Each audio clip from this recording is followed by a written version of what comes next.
1, 2, 3, come on!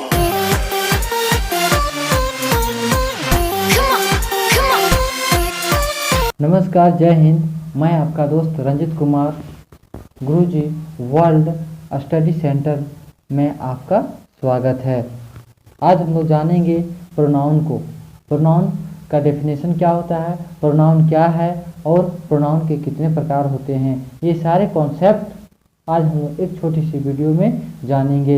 इसलिए आप video को अंत तक अवश्य देखें, वीडियो को पुश ना करें।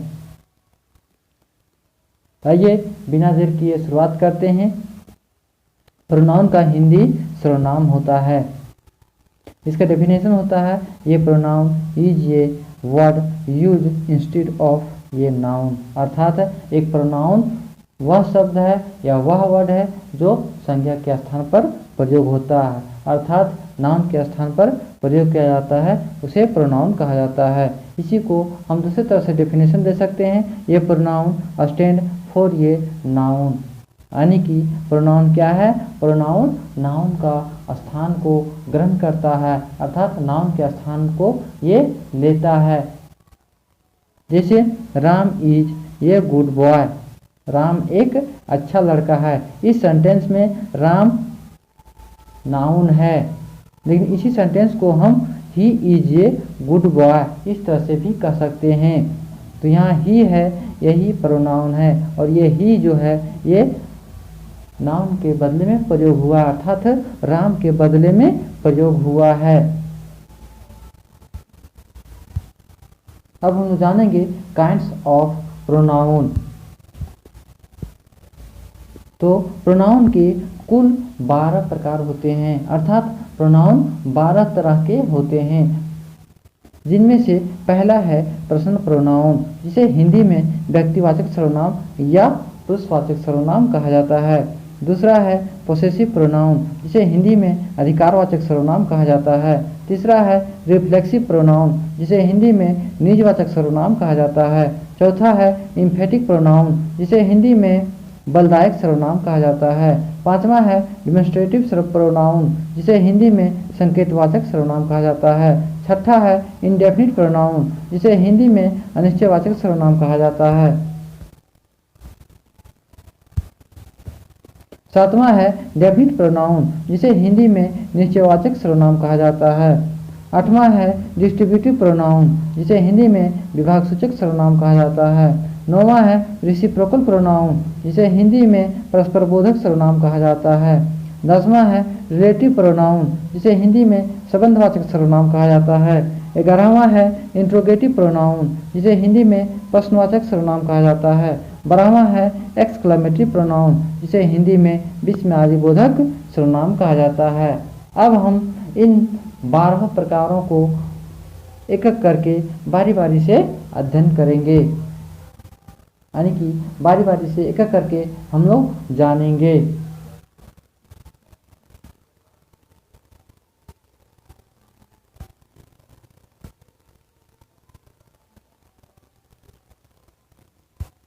पहला है पर्सनल प्रोनाउन, जिसे हिंदी में व्यक्तिवाचक सर्वनाम या पुरुषवाचक सर्वनाम कहा जाता है। इसका डेफिनेशन होता है, ये personal pronoun is pronoun that use in place of proper noun और थिंग। कहता है कि एक पर्सनल प्रोनाउन क्या है, एक पर्सनल प्रोनाउन वह प्रोनाउन है जो किसी प्रॉपर नाउन के स्थान पर प्रयोग होता है या किसी वस्तु के स्थान पर प्रयोग करते हैं या किसी वस्तु के लिए प्रयोग किया जाता है। जैसे this is my car, my car के लिए दिस का प्रयोग हुआ है, ये दिस पर्सनल प्रोनाउन है। वी आर अ स्टूडेंट, हम लोग विद्यार्थी हैं, वी जो है यही पर्सनल प्रोनाउन है। दे आर फार्मर, किसान के लिए दे का प्रयोग हुआ है और दे ही पर्सनल प्रोनाउन है। I, we, you, he, she, it and they, ये सभी पर्सनल प्रोनाउन हैं।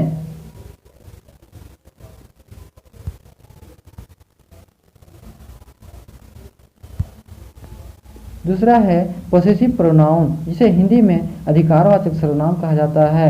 इसका डेफिनेशन होता है the pronoun used to show possession is called, ये पोसेसिव प्रोनाउन कहता है पोसेसिव प्रोनाउन वह प्रोनाउन है जिसमें किसी अधिकार होने का बोध होता हो या किसी अधिकार होने का बोध कराता हो, वह सर्वनाम पोसेसिव प्रोनाउन कहलाता है। जैसे माइन, आवर और हर, देयर आर पोसेसिव प्रोनाउन कहता है माइन, आवर और हर ये सभी क्या हैं, ये पोसेसिव प्रोनाउन है, ये अधिकार होने का बोध कराते हैं। ये सभी वर्ड पोसेसिव प्रोनाउन हैं। इसी को सेंटेंस एग्जाम्पल के रूप में हम ले सकते हैं दिस इज और पेन। यहाँ और जो है ये अधिकार होने का बोध कराता है, अर्थात ये कहता है कि यह पेन आपका है, यह पेन आपका है, इसलिए ये और है सो ये पोसेसिव प्रोनाउन है। दूसरे सेंटेंस में देखेंगे this is our bag. Our जो है सो ये अधिकार होने का बोध कराता है, अर्थात यह मेरा बैग है, यानी कि यह हमारा बैग है, हमारा है यही शब्द है सो हमें अधिकार का बोध कराता है, अर्थात यह बैग मेरा है, इसलिए आवर जो है सो आवर पोसेसिव प्रोनाउन है।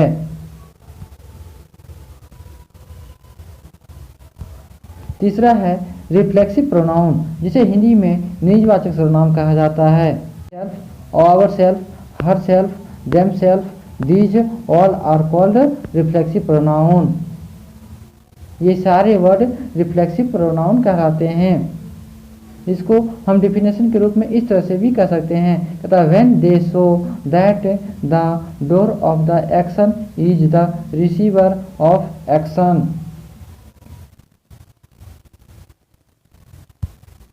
चौथा है इम्फेटिक प्रोनाउन, जिसे हिंदी में बलदायक सर्वनाम कहा जाता है। इसका डेफिनेशन होता है when they are used to lay emphasis on, ये नाउन और ये प्रोनाउन कहता है यह प्रोनाउन उस प्रकार का प्रोनाउन है जो किसी नाउन या प्रोनाउन पर बल देने का बोध कराता हो, अर्थात बलपूर्वक कहता हो, किसी शब्द को या किसी वाक्य को यह बल देकर या बलपूर्वक कहता हो। जैसे he can do you self, कहता है वह तुम्हारी मदद कर सकता है। तो यहाँ यू सेल्फ जो है सो ये इम्फेटिक प्रोनाउन है, अर्थात बलदायक सर्वनाम है। I myself completed the work, मैं इस कार्य को स्वयं पूरा कर सकता हूँ,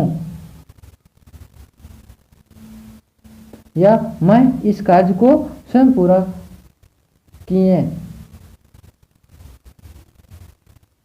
मैं इस कार्य को स्वयं कंप्लीट किए, यानी कि माई सेल्फ जो है ये बलपूर्वक कह रहा है कि इस काम को हम ही पूरा किए हैं, इसलिए माई सेल्फ जो है सो ये इम्फेटिक प्रोनाउन है। पांचवा है डेमोन्स्ट्रेटिव प्रोनाउन, जिसे हिंदी में संकेतवाचक सर्वनाम कहा जाता है।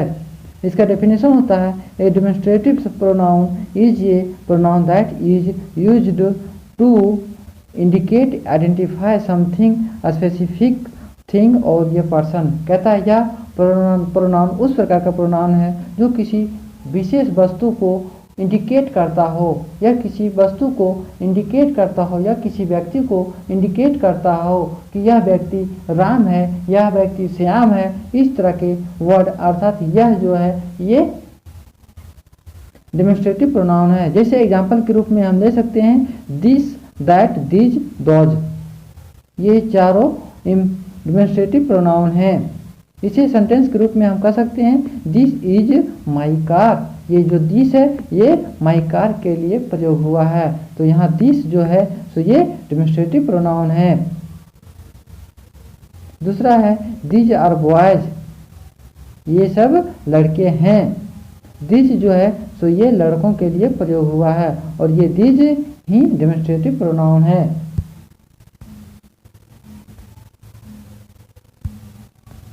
छठा है प्रोनाउन, जिसे हिंदी में अनिश्चयवाचक सर्वनाम कहा जाता है। इसका डेफिनेशन होता है an indefinite pronoun is pronoun that refers to non specific being object और थिंग। कहता है कि यह प्रोनाउन उस प्रकार का प्रोनाउन है जो किसी निश्चित व्यक्ति को या निश्चित वस्तु को इंडिकेट नहीं करता हो या निश्चित व्यक्ति को के लिए बोध नहीं होता हो, वह प्रोनाउन इंडेफिनिट प्रोनाउन कहलाता है। जैसे someone, anyone, everyone, all, any, both, much, few, little आदि। इसी को सेंटेंस के रूप में हम कह सकते हैं somebody has stolen my watch, यानी कि कोई व्यक्ति मेरी घड़ी को चुरा लिया।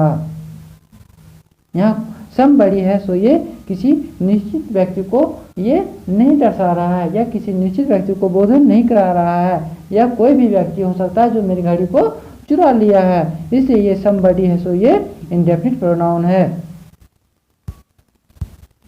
सातवां है डेफिनिट प्रोनाउन, यानी कि निश्चयवाचक सर्वनाम। ये इसका डेफिनेशन होता है ये definite pronoun refers to a specific noun. कहता है कि यह प्रोनाउन क्या है, यह प्रोनाउन एक निश्चित नाउन के लिए, एक डेफिनिट नाउन के लिए प्रयोग किया जाता है, अर्थात किसी विशेष व्यक्ति के लिए प्रयोग किया जाता है, अर्थात किसी खास व्यक्ति के लिए प्रयोग किया जाता है। जैसे I, we, you, it, us, they, them. इसी को सेंटेंस के रूप में हम कह सकते हैं आई एम अ स्टूडेंट, मैंने अपने आप के लिए प्रयोग किया है। आई जो है ये हम अपने लिए प्रयोग किए हैं, इसलिए आई है सो ये डेफिनिट प्रोनाउन है, अर्थात एक निश्चित है कि मैं एक विद्यार्थी हूँ।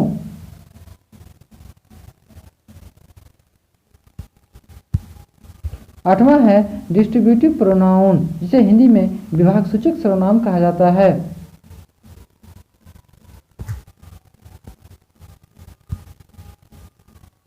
इसका डेफिनेशन होता है each, either, neither are called distributive pronoun.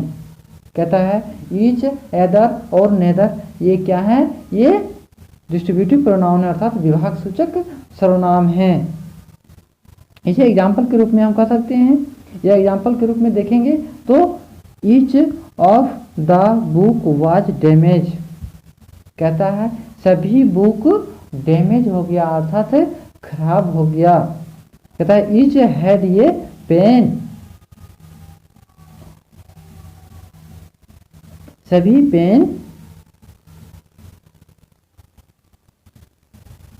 उसके पास सभी पेन थी। कहता है एदर विल डू इट,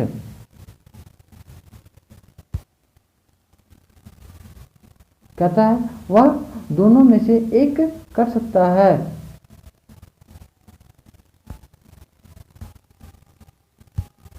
नौवां है रेसिप्रोकल प्रोनाउन,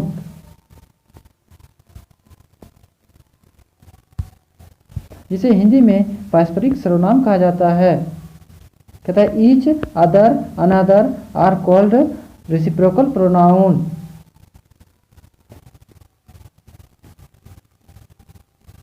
इसे हम एग्जाम्पल के रूप में कह सकते हैं दे चीटेड वन अनदर, कहता है चीट किया। दे लर्न ईच अदर, कहता है वे सभी लोगों से वे प्रत्येक व्यक्ति से सीखता है। कहता है दे हर्टेड वन अनदर, कहता है वह सभी को तकलीफ देता है या सभी को नुकसान पहुंचाता है। 10वां है रिलेटिव प्रोनाउन, जिसे हिंदी में संबंधवाचक सर्वनाम कहा जाता है। इसका डेफिनेशन होता है द प्रोनाउन विच रिफर्स और रिलेटेड सम नाउन, और ये pronoun going before is called ये रिलेटिव प्रोनाउन। कहता है यह वैसा प्रोनाउन है जो किसी नाउन और प्रोनाउन के पहले आता है और सेंटेंस में बाकी वर्ड के साथ एक रिलेट स्थापित करता है, अर्थात एक रिलेशन स्थापित करता है, यानी कि दो वाक्यों में एक संबंध स्थापित करता है। जैसे एग्जाम्पल के रूप में the book is on the table, वह बुक जो टेबल के ऊपर में है। दैट इज माइन, वह मेरा है। तो ये जो दैट है यही ये दैट ही मेरे और पेन के बीच में, दैट ही मेरे और बुक के बीच में रिलेट स्थापित कर रहा था, तो संबंध बता रहा है कि वह जो बुक है वह मेरी है। दूसरा एग्जाम्पल के रूप में हम ले सकते हैं the boy who is playing he is my friend, कहता है कि वह जो लड़का खेल रहा है वह लड़का मेरी दोस्त है, वह लड़का मेरा दोस्त है। यहाँ ही जो है सो ही दोनों वाक्यों के बीच में एक सेंटेंस, दोनों वाक्यों के बीच में एक रिलेशन स्थापित कर रहा है, अर्थात एक संबंध स्थापित कर रहा है, इसलिए ये ही जो है सो ये रिलेटिव प्रोनाउन है। 11वां है इंट्रोगेटिव प्रोनाउन, जिसे हिंदी में प्रश्नवाचक सर्वनाम कहा जाता है। इसे डेफिनेशन के रूप में हम कह सकते हैं the pronoun is use for asking question which called ये इंट्रोगेटिव प्रोनाउन, कहता वह सर्वनाम जो किसी प्रश्न होने का बोध कराता हो, अर्थात किसी प्रश्न को पूछता हो, वह सर्वनाम इंट्रोगेटिव प्रोनाउन है, वह प्रोनाउन इंट्रोगेटिव प्रोनाउन है। एग्जाम्पल के रूप में who, whose, which, what are interrogative pronoun. तो दोस्तों हु, हुज और विच, व्हाट ये सभी जिस भी सेंटेंस में रहते हैं वहाँ एक प्रश्न होने का पता चलता है, अर्थात एक प्रश्न होने का बोध कराता है, इसलिए ये सभी वर्ड इंट्रोगेटिव प्रोनाउन हैं। इसे सेंटेंस एग्जाम्पल के रूप में हम ले सकते हैं हु टुक माई पेन, किसने मेरी पेन को लिया। दूसरा विच इज और पेन, कौन सी तुम्हारी पेन है। तीसरे सेंटेंस के रूप में हम ले सकते हैं व्हाट इज दिस, यह क्या है। तो यहाँ हु, विच और व्हाट एक प्रश्न बोध कराता है, इसलिए ये तीनों इंट्रोगेटिव प्रोनाउन हैं, अर्थात प्रश्नवाचक सर्वनाम है।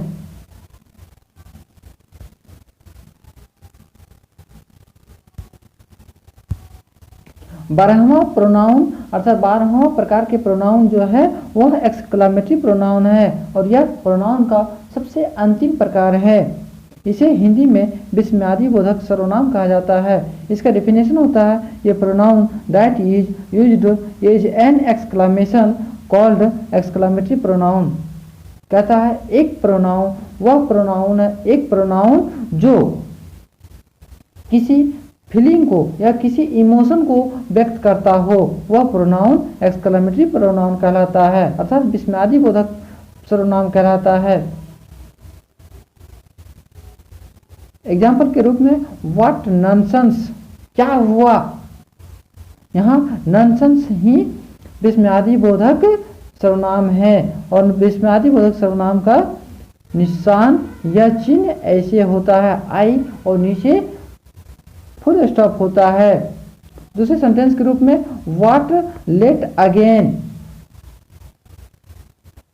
तो दोस्त जहां भी आई और नीचे बिंदु अर्थात फुल स्टॉप रहे, तो इसका मतलब है कि इस निशान को देखते ही आप समझ लीजिए कि यह प्रोनाउन क्या है, यह प्रोनाउन एक्सक्लेमेटरी प्रोनाउन है, अर्थात विस्मयादि बोधक सर्वनाम है। अगर वीडियो आपको हेल्पफुल लगे तो वीडियो को लाइक, शेयर और चैनल को सब्सक्राइब करें। Thank you.